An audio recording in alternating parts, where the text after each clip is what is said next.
decirle una cosa que a usted le va a sonar como rara, pero pues usted ya conociéndome, ya más o menos usted sabe. Hay cosas que yo creo que hemos aprendido muy mal. Porque si ves que nosotros tenemos como una guerra entre iglesias. Bueno, nosotros no, yo nunca he aprendido una vaina de esa porque pues increíble sería. Pero yo siempre he pensado que hay cosas que nosotros hacemos muy diferente a otras congregaciones, pero Dios trabaja en todas las iglesias, Dios salva gente en todas las iglesias, y no hay que satanizar ni juzgar las otras maneras de creer en Dios. Porque de hecho el que les está hablando no creía en la iglesia cristiana. Y yo me imagino a Dios con ese sentido del humor. O sea, yo no creía en la iglesia cristiana, ¿no? Entienda eso usted. Porque usted conoció al pastor. Pero usted me hubiera conocido unos años antes, usted no creería que hoy yo le esté predicando del Señor. Por lo que yo pensaba, no tanto por lo que decía, porque mi mamá me educó muy bien, porque mi papá pues falleció cuando yo estaba muy chiquitico, pero yo sí tenía un pensamiento bien raro de la iglesia cristiana, de estas iglesias, evangélicos esos. Y yo creo que Dios en su amor dijo, ¿no te gustan mucho las iglesias? Y ya pues esta es la historia. Ahí ya terminamos. Y si algo yo quiero rescatar es que en el reino del Señor todos caben. La palabra del Señor sí es muy clara en decir que Él envió a su Hijo para que todo aquel que en Él creyese. Y nosotros nos hemos dejado dividir mucho por creencias religiosas, menoscabando aún el valor que Dios tiene para la familia por diferentes credos. Entonces yo siento en el corazón decirles, porque mira, una predicación como esta,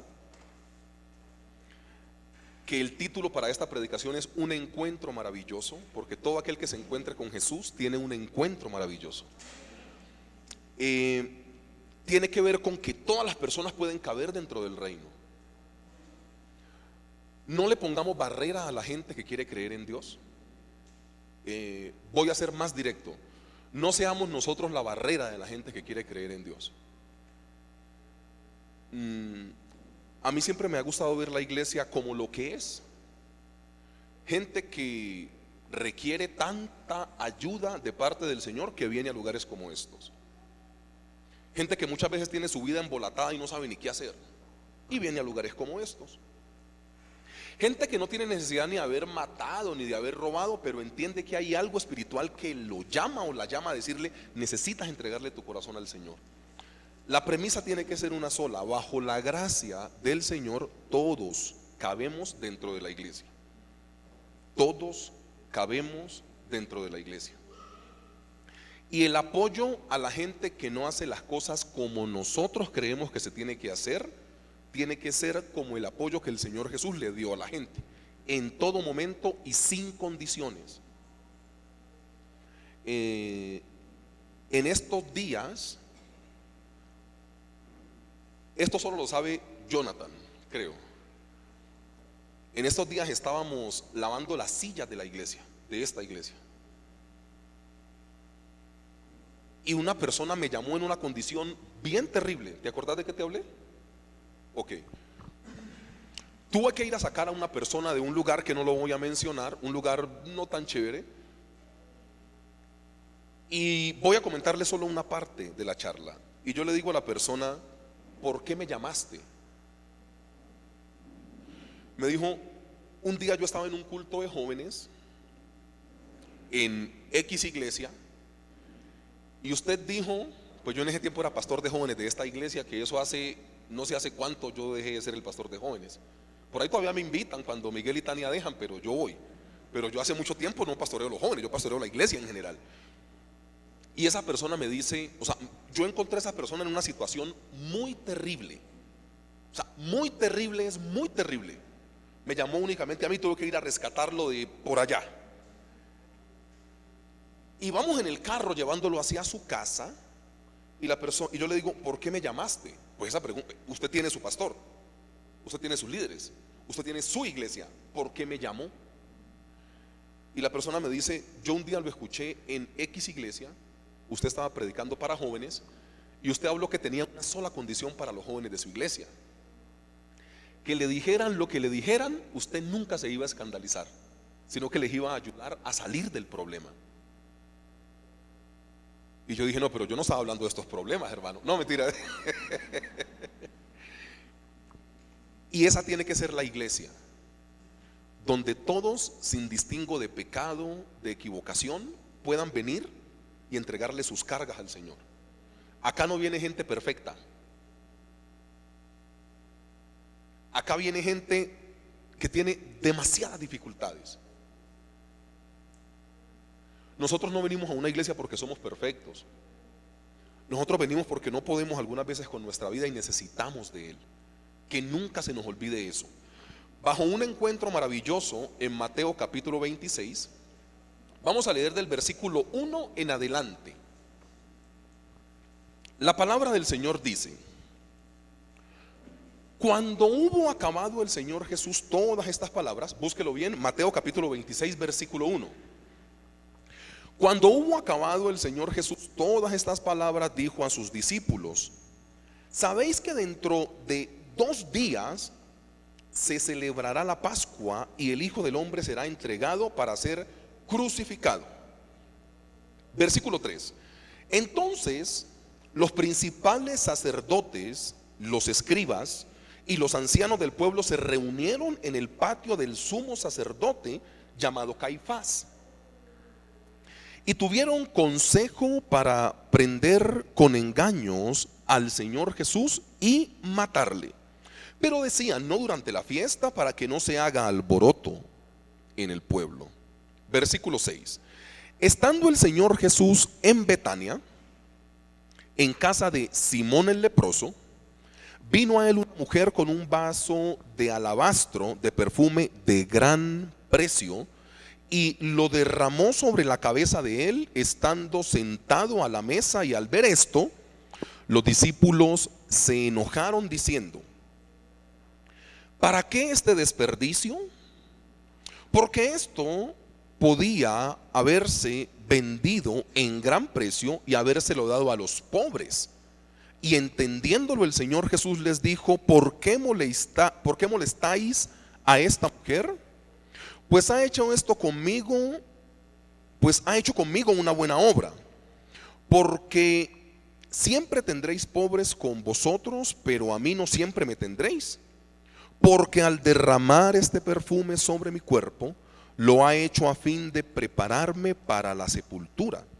De cierto os digo que donde quiera que se predique este evangelio en el mundo, también se contará lo que ésta ha hecho, para memoria de ella. Mateo 26:14. Entonces uno de los 12, que se llamaba Judas Iscariote, fue a los principales sacerdotes y les dijo: ¿qué me queréis dar? Y yo os lo entregaré. Y ellos le asignaron 30 piezas de plata, y desde entonces buscaba oportunidad para entregarle. Un encuentro maravilloso. Si algo nosotros tenemos que aprender del Señor Jesús, es que el Señor Jesús nunca se levantó con el pie izquierdo, como pasa a algunos de nosotros.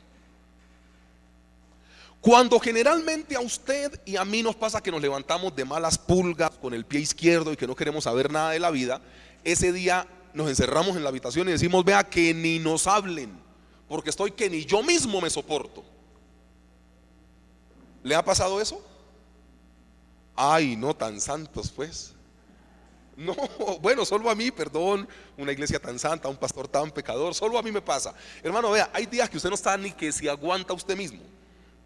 Y si algo tenemos que aprender del Señor Jesús, es que el Señor Jesús siempre estaba para la gente, y aún para la gente más necesitada. Cuando a nosotros se nos muere un familiar, nosotros en la empresa recibimos alguna compensación y nos dicen: no vaya por 3 días a la empresa, o 5 días, guarde el luto. Al Señor Jesús le acaban de matar a Juan Bautista, que es el primo, y tiene que irse a alimentar a una gente porque pues tiene que irles a hacer milagros. Es una cosa rarísima. Y yo sí creo que nosotros dejamos de servirle mucho al Señor cuando tenemos crisis. y la gente nos entiende.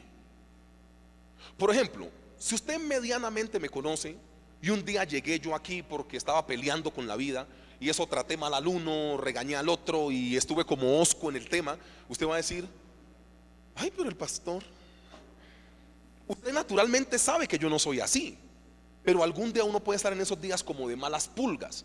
El punto mío es que de malas pulgas dejamos de bendecir mucha gente.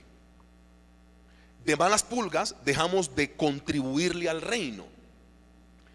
Y cuando estamos en momentos de estar quebradizos, vulnerables y en dolor, es cuando más, yo no sé si más daño hacemos, pero sí dejamos de servirle al Señor como Él quiere que le sirvamos. A mí me aterran varias cosas de este pasaje con un solo punto de predicación, ¿ok? Y yo lo digo a forma de introducción. El Señor Jesús está muy cerca de que lo tomen preso, pero muy cerca. Y si yo les preguntara a ustedes, si ustedes están cerca de morir, ¿ustedes qué harían en esos últimos 2 o 3 días? No vamos a levantar la mano porque de pronto habrían cosas muy locas acá dentro de ustedes. Entonces hoy cuidemos la predicación. Pero piensa conmigo, 2 días para que te mueras, ¿qué harías? Hermanos, ir a pedir un crédito al banco sabiendo que no se lo van a cobrar no es de Dios. O sea, amén. O sea, no, por favor no. Pues pastor, ya me voy a morir, voy y saco la plata, se la doy a mi familia y se murió la deuda. No, hermanos, no es de Dios, ¿ok?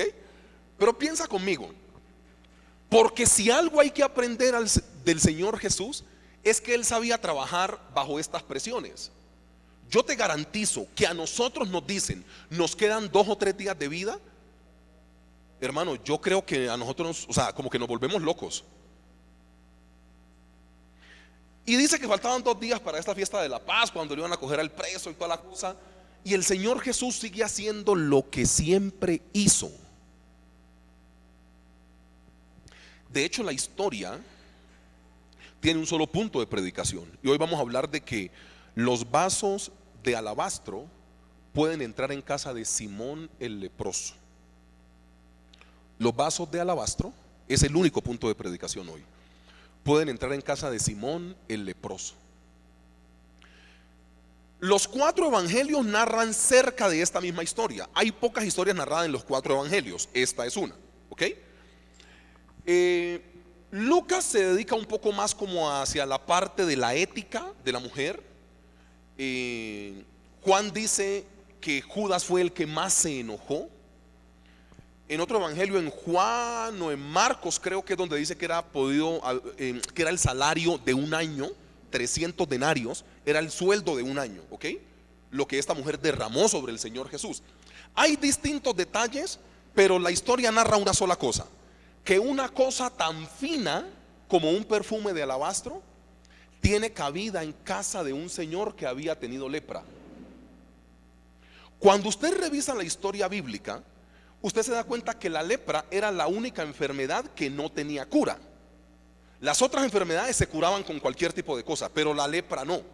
Y el Señor Jesús irse a meter a la casa de una persona que había tenido lepra, ahí ya nada más hay un milagro, porque esto no pasa. Que una mujer anduviese por la calle, ustedes saben que la Biblia no es machista, pero los que la estaban interpretando y estaban a cargo en esa época le dieron como un tinte machista. ¿Usted cree que es normal para esta época que una mujer anduviese en la calle con el salario de un año? Primero, la esposa no manejaba el dinero, la manejaba el esposo. Dice que ella era casada, no, o sea, esto es más sospechoso. Uno de nosotros diría: mi hijita, venga, ¿usted qué está haciendo? Dice la historia que esta mujer tenía esposo, no. Y tenía 300 denarios en la mano, sí. ¿Cómo los tuvo? Pues yo no sé. Cuando uno se da cuenta, porque Juan da otra luz de la mujer, dice que era hermana como de Lázaro, uno entiende que esta era como esta era María, la hermana de Lázaro y Marta. Pero ¿cómo hacía para tener este dinero siendo soltera? No sabemos, pero lo tenía. Pero en casa de sí podía entrar una mujer. Y por eso es que la predicación titula Un encuentro maravilloso, porque en otra parte no se puede. Desarrollemos un poco la historia. Vas a leer conmigo Mateo capítulo 26 en el versículo 6 y 7. De eso predicaremos hoy. La palabra del Señor dice: y estando el Señor Jesús en Betania, en casa de Simón el leproso, vino una mujer con un vaso de alabastro de perfume de gran precio y lo derramó sobre la cabeza del Señor Jesús, estando sentado en la mesa. ¿Te das cuenta que sin Jesús estas dos personas no se pueden unir?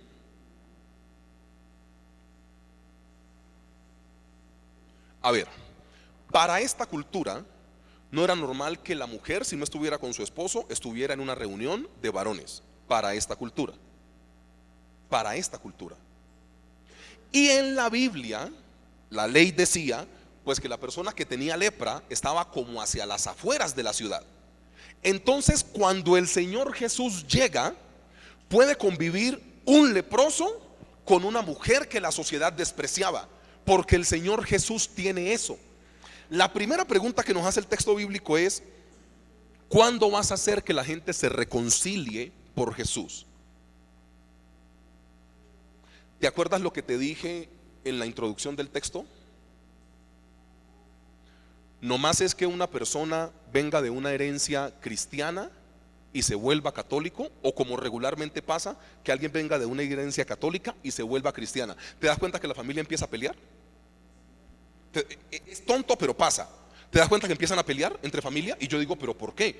O sea, el Señor Jesús lo que está mostrando acá es que en los últimos días de su existencia quería reconciliar el corazón de la gente, no dándole poder a género, porque no importa si eres mujer o eres hombre, no dándole poder a tu salud, porque no importa si hayas tenido lepra o siempre fuiste sano, dándole poder a la unidad que tiene Cristo para poder reconciliar a padres, a hijos, a enfermos y a sanos, a ricos y a pobres, a mujeres y a hombres. ¿Cuándo desde la iglesia vamos a tener un mensaje, y que esto se entienda bien, de aceptación ante todas las formas de pensar de las personas? Nosotros tenemos una norma de fe y conducta que para nosotros es la Biblia y no la vamos a negociar con nadie. Pero ¿no crees un poco que el Señor Jesús nos está enseñando que en Él todos caben? Iglesia, mira, cuando se cuenta la historia de esta unción, que es lo que estamos hablando, piensa un poco en esto. ¿Dónde fue el Señor Jesús preparado para la sepultura? En la casa de un leproso. ¿Y ustedes no ven que el Señor Jesús tiene esto? El Señor Jesús resalta el ministerio y la vida de la mujer en la Biblia, que era un poco como medio relegada. ¿Por qué el Señor Jesús hace lo que hace en esta historia? ¿Por qué el Señor Jesús hoy nos sigue demostrando que está con la María Magdalena?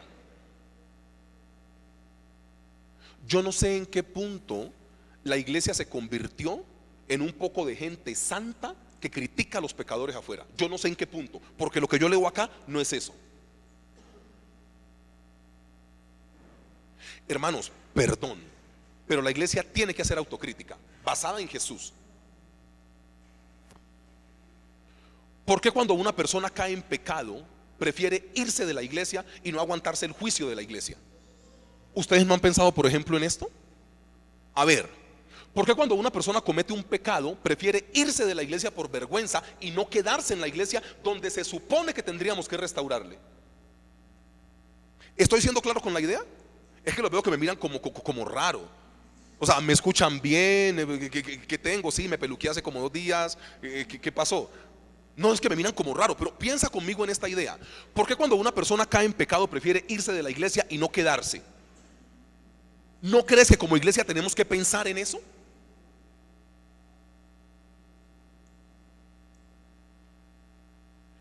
¿Sabe yo con qué iglesia sueño? Y Jonathan sabe de qué situación estoy hablando.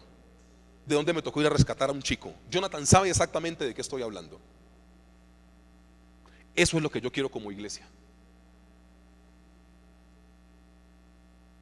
Eso es lo que Jesús quiere como iglesia. ¿Por qué cree que su familia, cuando usted se equivoca, se le salta la cadena, se le sale la piedra, Su familia le dice: ¿y a eso va esa iglesia? ¿Por qué cree que su familia le dice eso? Porque en algún punto se pintó que la iglesia es de gente santa. O sea, cuando tu familia, o sea, cuando se te salga la piedra, cuando vos te equivocás y a eso vas a iglesia y no dices que vas a iglesia, ¿por qué tu familia te dice y a eso va esa iglesia? Porque tu familia sí tiene en la cabeza que esto es como de gente santa. Y yo veo a un Señor Jesús que si había un leproso le tocaba. ¿Dice eso la Biblia, sí o no? Yo veo a un Jesús que a una mujer encontrada en el mismo acto del adulterio en Juan capítulo 8 la abrazó y no dejó que la apedreara. ¿Dice eso la Biblia, sí o no? Vea, no nos vamos tan lejos. ¿Ustedes recuerdan qué oficio tenía Rahab? ¿Qué oficio tenía Rahab? Prostituta, ¿cierto? Ay, venga, les cuento una historia de Rahab. Yo estoy aquí, la líder de jóvenes se llamaba Angélica Torres. Jonathan sabe de quién hablo. Y aquí el pastor Jefferson, que antes de mí, tenía una célula abajo. Y a mí me mandaron a predicar esa célula. Y eran puras señoras, no súper ancianas, pero ya gente madura en el evangelio. Y yo estaba recién dejando el fútbol. Y yo estaba pues en este afán de las mujeres en la Biblia y de este fuego del Señor. Y estamos en esa célula. Y yo empecé por un asunto bíblico de cobertura. Dios menciona más el hombre del varón. Eso no es machismo, eso es protección hacia la mujer, sino que lo hemos intentado mal. Pero lógicamente nombres de mujeres heroínas en la Biblia hay menos que de hombres. Usted encuentra a Daniel, Josué, usted hombres encuentra, pero usted empieza a hablar de la mujer, usted dice Ruth, Esther, la Virgen María y usted y Sara, pero usted ya después se ve como a gatas y no sabe qué decir. Entonces yo estoy en mi fuego en la prédica y Rahab es ramera, ustedes saben, ¿no? Entonces estoy con un poco de señoras adultas, así todas puestecitas, así con su chalcito, y yo todo empoderado. Y les digo yo: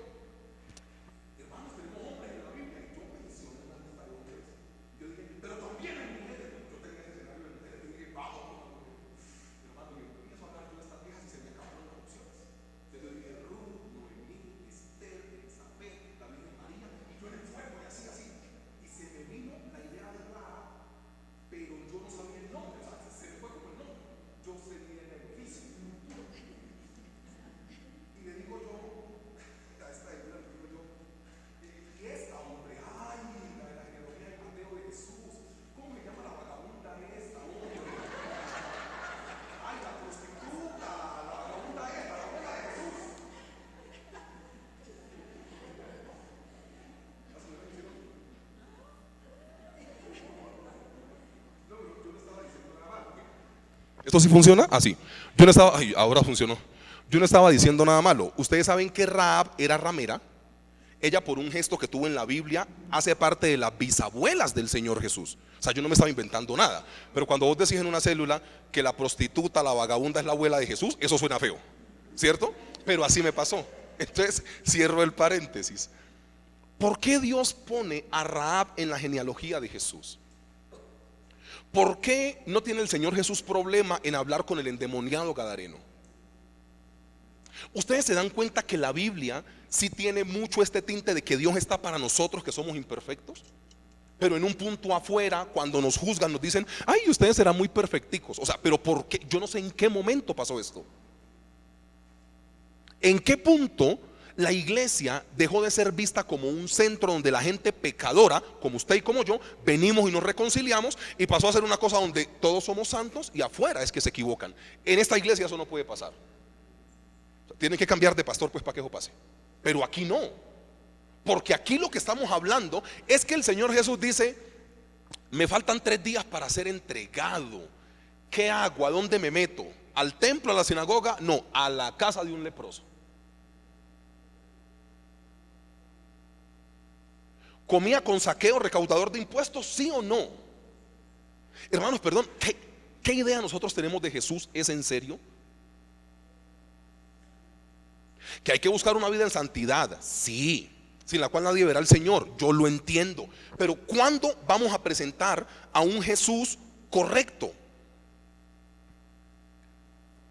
¿Cuándo vamos a presentar a un Jesús, el que se predica en la palabra? Por eso en el ministerio de él no creían, porque comía con pecadores. Mira, ustedes recuerdan la historia de Juan capítulo 4. A esa hora, entre 12 y 1 de la tarde, iban las mujeres que tenían líos sexuales por el agua a los estanques. ¿Recuerdas? Y él se encuentra en Juan 4 con una mujer a la que le dijo: dame de beber. A la que le dice: porque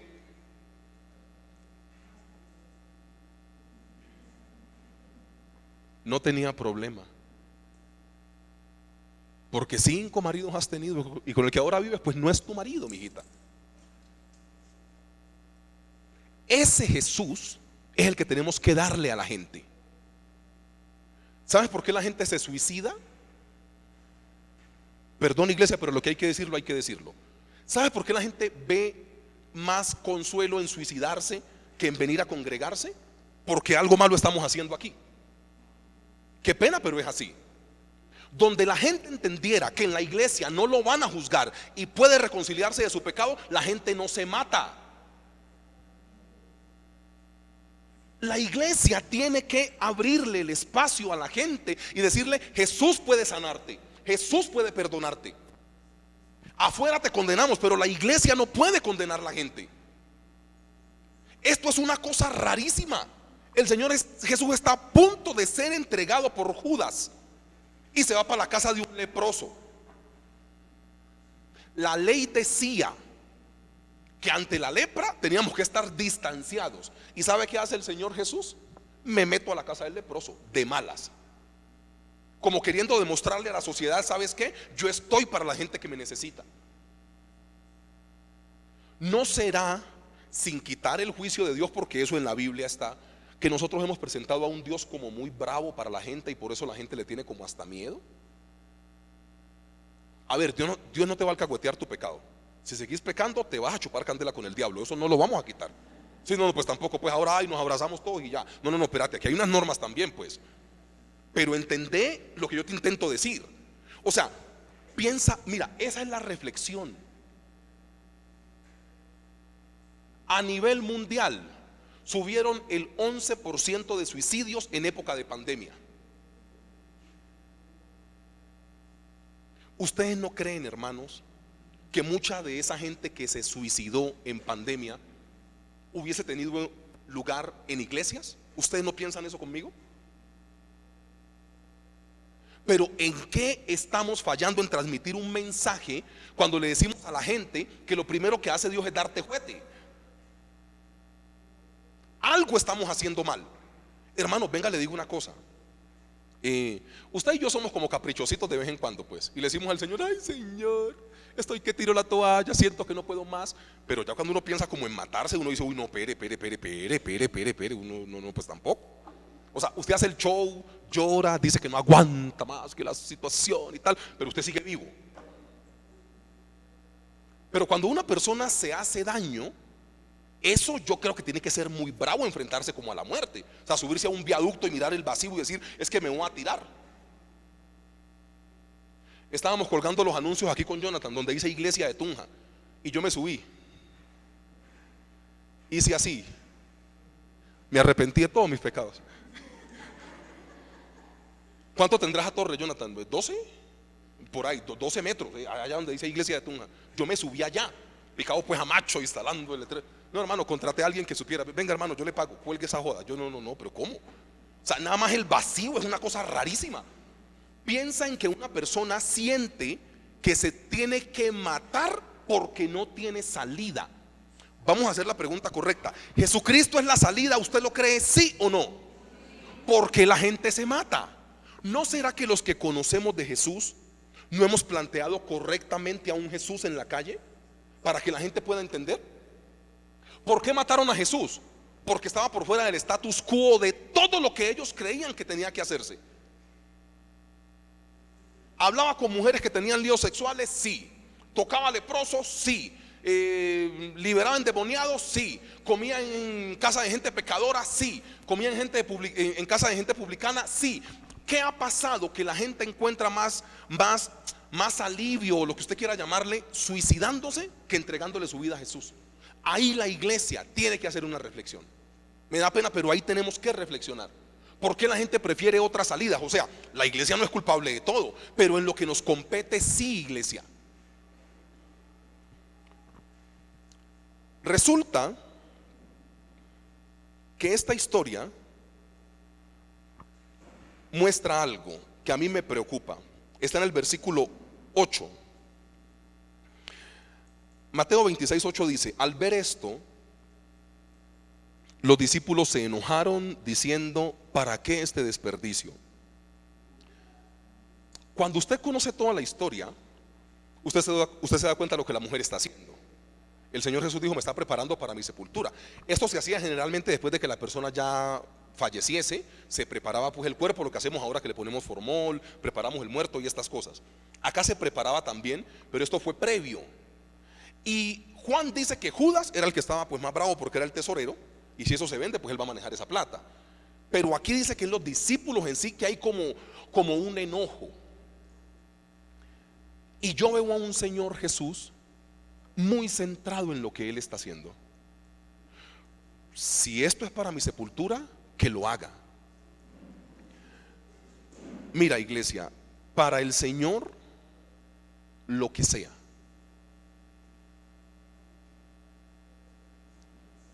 Aquí yo llamo a una reflexión también. ¿Vos no te das cuenta que en nuestras vidas muchas veces Dios está de último?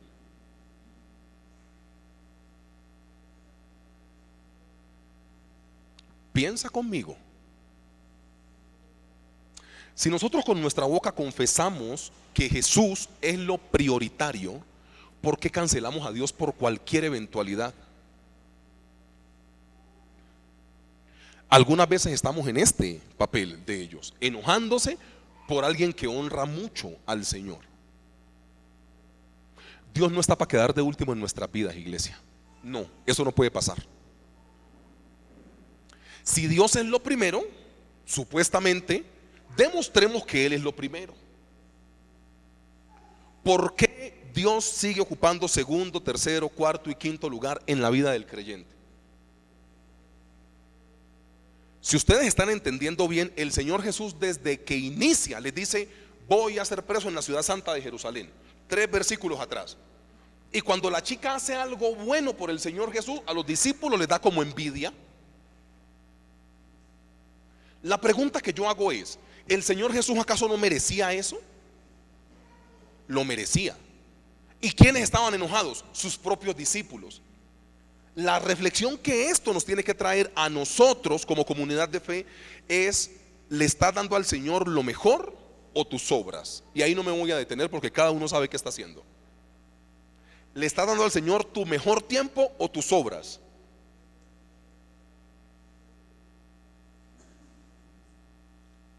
Como me están mirando con cara de loco, voy a bajar un poco más a la realidad del texto entonces. Si usted en un día tiene tiempo para comer 3 veces al día, comerse 2 o 3 onces, tiempo para la serie de Netflix, para el celular, y ese día usted no tuvo tiempo para levantarse temprano a hacer un devocional,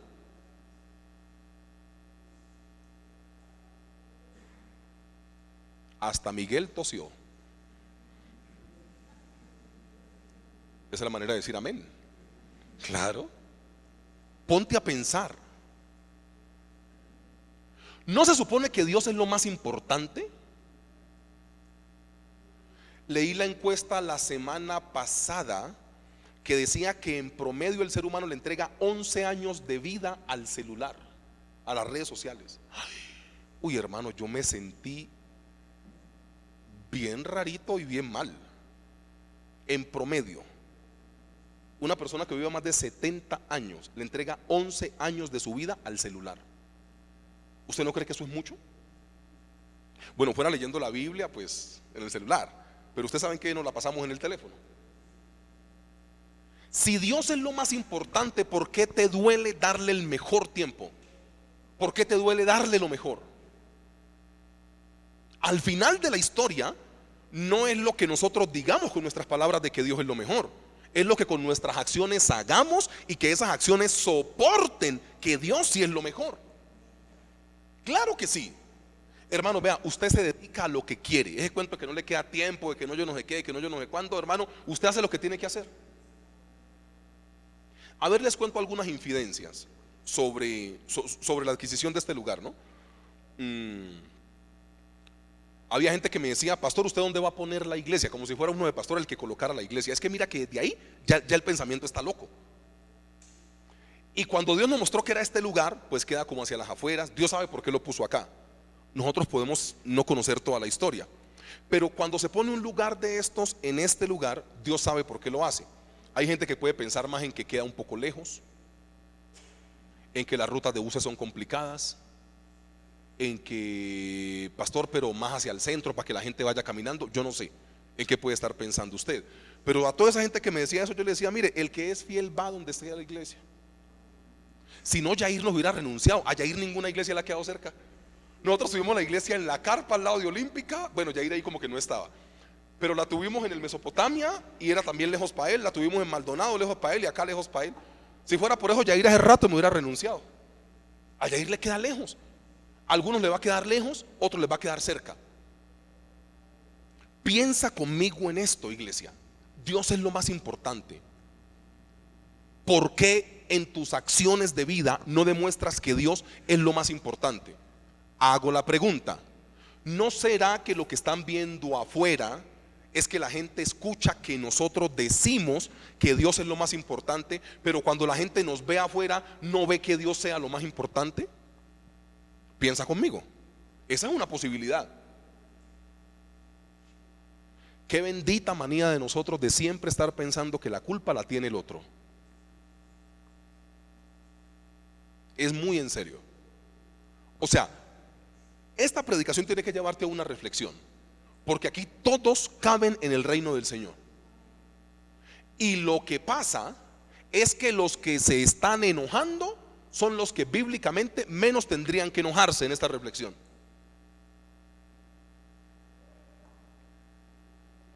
Este asunto de ser discípulo del Señor es muy complicado, porque usted puede estar rechazando lo que el Señor Jesús abraza. Hagamos preguntas por regla de 3. Cuando los niños estaban haciendo mucha bulla y se acercaron al Señor Jesús, y que el Señor Jesús dijo: dejad a los niños venir a mí y no se lo impidáis, ¿quiénes estaban rechazando a los niños? Los discípulos. Cuando la mujer entrega el alabastro al Señor Jesús, ¿quiénes se enojan por la acción de la mujer? Piense y lo verá. Piense y lo verá. No es una equivocación mía. Un día Juan y Jacobo, hijos del Boanerges, que caiga fuego y que mate a toda esta gente. ¿Quiénes eran esos? Discípulos. Hermanos, venga, o sea, piensa conmigo en serio, muy reflexivamente, y ya vamos a acabar. ¿Ustedes no creen que el trabajo del discípulo es acercar la gente a Jesús y dejar que la gente se acerque a Jesús? Yo creo que nosotros tenemos que hacer una oración de perdón al final y pedirle perdón al Señor, porque de pronto nuestras actitudes han alejado gente de Cristo. Y hermano, cuando yo le diga, en términos del evangelismo de hoy en día, esta no sería una buena casa para el Hijo de Dios. La casa de un leproso, uy, no sea pastor. Pero pastor, en serio, la casa de un leproso. Hermano, venga, así haya habido un milagro, porque en la traducción en el griego sí dice el que había tenido lepra. Es la traducción en el griego. Entonces, al parecer, hay dos sanidades de lepra en la Biblia. Uno que el Señor Jesús toca, aparte pues de la de María, hermana de Moisés, pero la que el Señor Jesús toca a un leproso, que toca, y esta. Pero se supone que esta era una enfermedad muy contagiosa. Nadie tenía contacto con ellos. Entonces yo te garantizo que si estamos pensando como en una cena, en una cosa, la casa de un leproso no la vamos a escoger. Y el Señor Jesús sigue escogiendo a los leprosos. Que Dios nos ayude en nuestra manera de ser discípulos, porque habiendo 3 discípulos muy cercanos, 12 discípulos que siempre tuvieron comunión con Él, a 70 que manda a predicar y a 120 cuando se derramó el Espíritu Santo que estaban en ese lugar aposento alto, el Señor Jesús cuando resucita decide aparecérsele a María Magdalena. ¿A ustedes eso no les habla, la verdad? El Señor Jesús resucita y dice: ¿a quién me le aparezco? Y él no empezó a decir Tim Marín de Dopingüe. No, él tenía claro a quién se le aparecía. Estando Pedro, discípulo veterano, estando Juan, el discípulo amado, al que le dejó encargo a la mamá: madre, he ahí tu hijo. O sea, me voy a morir, Juan, cuídame mi mamá. No se le apareció a Juan. ¿A quién decide el Señor Jesús aparecérsele recién resucitado? Hermanos, a María Magdalena. ¿Eso no es un mensaje claro para la iglesia? Por eso la pobre vieja esta llegó allá a tocar a la casa de los muchachos, ¿no? Jesús se me apareció. Cambie de jíbaro, le dijeron desde adentro. O sea, porque de pronto los discípulos, un poco más fifiris nighties, o sea, ellos podrían decir: hombre, yo soy Pedro, yo soy Juan. O sea, Juan podría decir: dejó encargo a la mamá en mi cuidado. Pedro podría decir: yo caminé con él sobre las aguas. Y teniendo ese tipo de discípulos, ¿se le va a aparecer a usted? Se le apareció dice la palabra del Señor que se le apareció a María Magdalena, ¿sí o no? Fue a la primera que se le apareció. Teniendo tanta gente que hacía milagros, que tenía doctrina, que había caminado con él, ¿por qué se le aparece a María Magdalena? ¿Usted no cree que es un mensaje claro para la iglesia? Que Dios nos ayude a entender. Yo quiero un poquito así sea de piano, una guitarrita que me acompañe, porque vamos a compartir la comunión. Yo quiero que nosotros como iglesia podamos entender que el Señor Jesús es para todos. Iglesia, sí. Por favor, pueden pasar las hermanas de la comunión con...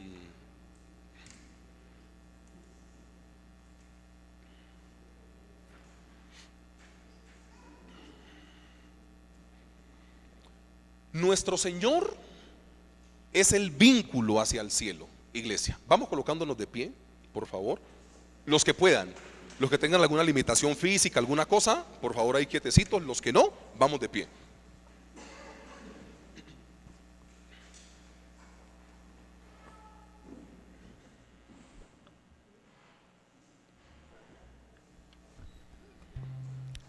Esta historia termina de manera muy mala, lo que hasta hoy yo estoy leyendo. Termina con un Judas yendo a entregar al Señor Jesús. Y créame que yo siempre que leo esa historia, yo como que me quebranto mucho, porque yo digo, o sea, yo no juzgo a Judas. Mi pregunta es más reflexiva, si se quiere. ¿Cuántas veces yo he estado en el puesto de Judas? Esa es una buena pregunta. Porque decir, ese Judas cómo traiciona al Señor, nada, pues eso lo hace todo el mundo. Pero piensa en tu vida. Con mi manera de ser, ¿cuántas veces he estado en el papel o en los pies de Judas, negociando al Señor Jesús? Esta historia termina muy mal, porque si algo tiene valor, usted pide por lo que usted cree que tiene valor. Me explico. Usted tiene una guitarra, una casa, y usted le pone se vende. Cuando alguien lo llame a preguntarle por esa casa, esa guitarra, ese carro, usted le pone el valor que usted considera necesario. Esta historia es muy dura, porque Judas le dice a los sacerdotes: ¿cuánto me quieren dar por Jesús? Eso es diferente. O sea, una cosa es que usted diga: esto para mí vale mucho, me hace el favor y me paga tanta plata. O sea, usted le pone valor, porque para usted tiene valor. Cuando Judas inmediatamente escuchó que el Señor Jesús iba a morir, a él le dañaron como su plan, y Judas va y lo ofrece, como que ¿cuánto me quieren dar? La reflexión ya la hemos hecho. 30 piezas de plata valía un esclavo novato o muy veterano, no el que tenía toda la fuerza. Hablando en términos de peor y mejor, que el ser humano no es peor y mejor, pero para que usted me entienda, se lo voy a decir así. El peor esclavo valía 30 piezas de plata, por las que Judas vendió al Señor Jesús. Cuando usted tiene esto en su cabecita, La reflexión no puede ser echarle piedras a Judas. Esa ha sido la culpa de la iglesia. Pedro negó a Jesús. Ay, ese Pedro sí, qué cosa. No, no, no, pensá cuántas veces vos has negado a Jesús. La historia no está para que juzgues a Pedro, sino para que penses cuántas veces te has convertido en Pedro. Iglesia. Y Judas va y le dice a los sacerdotes: ¿cuánto me queréis dar? Y ellos, con toda la intención, no le dicen 300 denarios.